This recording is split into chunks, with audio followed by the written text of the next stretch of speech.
Hola, ¿qué tal? Yo soy Guillermo Ian Barbosa Martínez y a continuación voy a presentar mi evidencia 2, que se basa en conocer si mi ciudad es sostenible o no.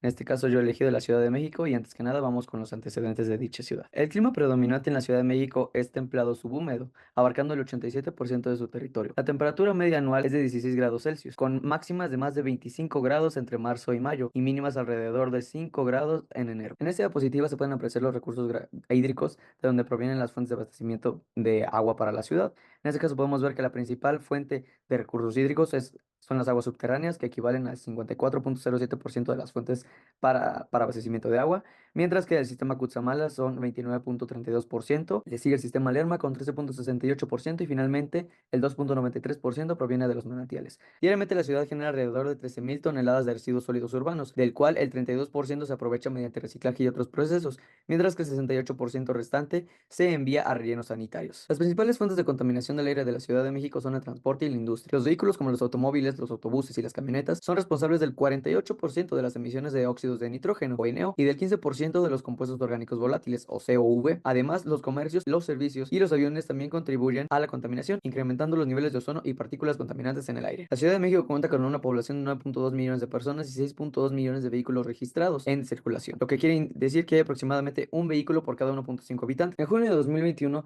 los principales medios de transporte público en la Ciudad de México fueron el metro, que transportó a 63,4 millones de usuarios, seguido del Metrobús, que transportó a 22,2 millones, a la red de transporte de pasajeros, que atendió a 8,2 millones, a Trolebús, que atendió a 4,5 millones, y a Tren Ligero, que transportó a 1,4 millones de pasajeros. En 2020 había 9.209.944 residentes en la Ciudad de México. En la Ciudad de México, el porcentaje de la asistencia escolar en 2020 variaba según el grupo de edad. El 95% de los niños y niñas de 6 a 14 años asisten a la escuela, mientras el 55% de los jóvenes de 15 a 24 años también lo hacen. En términos de escolaridad, la población de 15 años y más tiene en promedio 11,5 grados de educación, lo que equivale a un poco más del segundo año de bachillerato. Entre las principales actividades se encuentran el comercio con 16,5%, los servicios financieros y de seguros con 12,3%, los servicios inmobiliarios y de alquiler de bienes muebles e intangibles con 9,5%, los servicios de apoyo y manejo de desechos y servicios de remediación con un 8,3% y la información de medios masivos con 7,9%. De acuerdo con la ENOE, la tasa de ocupación cerró en 2023 con un valor de 96,09%. Por ende, la tasa de desempleo se encuentra en un 4% aproximadamente. El Producto Interno Bruto, PIB, de la Ciudad de México para finales de 2019 había superado los 3,68 mil millones de pesos mexicanos y en 2022 se situaba alrededor de los 3,6 mil millones de pesos mexicanos. Una vez que hemos desglosado los antecedentes de la ciudad, podemos hablar del factor de emisión de electricidad en la Ciudad de México. Bueno, a través de estos cálculos llegamos a la conclusión de que se generan aproximadamente 8.580.223,29 toneladas de CO2 equivalentes en la Ciudad de México al año. Factor de emisión de gasolina en la Ciudad de México en 2020, obtenemos que dicho valor es de 7.389.223.866,43 kilogramos por CO2 equivalente en la Ciudad de México. Y ahora surge la pregunta, ¿la Ciudad de México es sostenible o no? Para conocer si la ciudad es sostenible o no, me baso en una actividad previa en la que consideramos cuatro esferas de la sostenibilidad que son ambiental, económica, social y de gobernanza, en las cuales hay distintos factores que vamos a verlos a continuación. Por un lado, en lo social, la Ciudad de México lo es y a la vez no, ya que el agua renovable per cápita al 2019, es decir, en metros cúbicos por habitante por año, es de 73, la más baja de todo el país, pero el promedio de escolaridad de la población de 15 años y más de edad en 2020, como comentábamos, es de 11,5, es decir, tiene el mayor del país. Por el lado ambiental, también podemos decir que la ciudad lo es y a la vez no, genera, como comentábamos, 13.000 toneladas de residuos sólidos urbanos al día, de las cuales se reciclan 32%, mucho mayor a la cifra que se recicla en todo el país de 9%. Sin embargo, es la ciudad que menos contribuye a la generación de energía por fuentes de energía renovables o limpias, ya que contribuye principalmente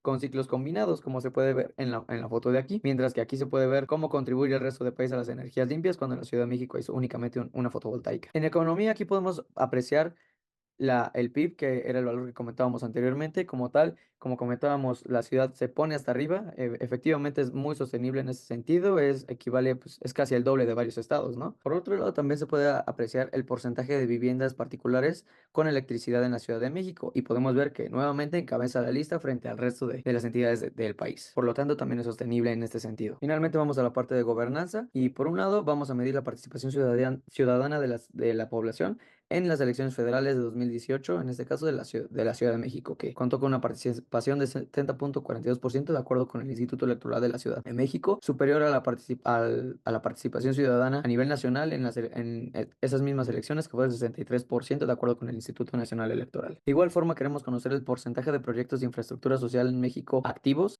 que aporta la Ciudad de México. En este caso, pues únicamente tiene un proyecto activo, de manera que contribuye únicamente con un 5%, es decir, no está tan al tope, pero pues se mantiene muy cercano a la media, que es de 6,67%. Aquí se elabora una especie de semáforo. Como podemos ver, hay principalmente buenos avances en la ciudad, sobre todo en materia de escolaridad. Hay buenos avances para la ciudad y se debe tratar urgentemente el problema del agua renovable per cápita que había en 2019, así como el porcentaje de generación de estimada de energías con fuentes limpias o renovables. Por ende, llegamos a la conclusión de que la ciudad presenta avances regulares y se debe mejorar, como comentábamos, el agua renovable, el porcentaje de generación estimada de energías con fuentes limpias o renovables y el porcentaje de proyectos de infraestructura social en el país. Esas son únicamente las fuentes. Muchas gracias.